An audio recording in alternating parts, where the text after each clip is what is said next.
umaga. Huwag kayong maniwala na nakakapasma sa umaga kumain ng buko dahil subok ko na ito.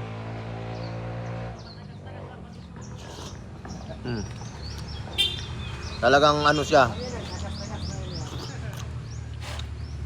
Talagang bukong ito.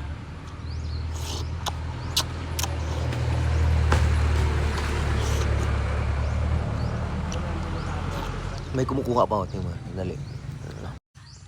O yan ang master ng pagkuha ng buko. Yan. Si Rams, ha?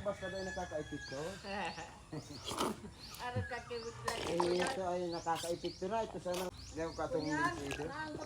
Kapitan sa kawayan. Ay, dakol mga Meron pa, oh. Nakikiaram siya kang negosyo ng iba. Dakol mga negosyo. Dapat taro ka to. Makuyan lang siya. Sagot si kapitan sa kawayan. Itong duman Ano pa? sana. Dahil na makikiaram sa iba. Sakto lang yung ano niya. Tapos itong naglagyan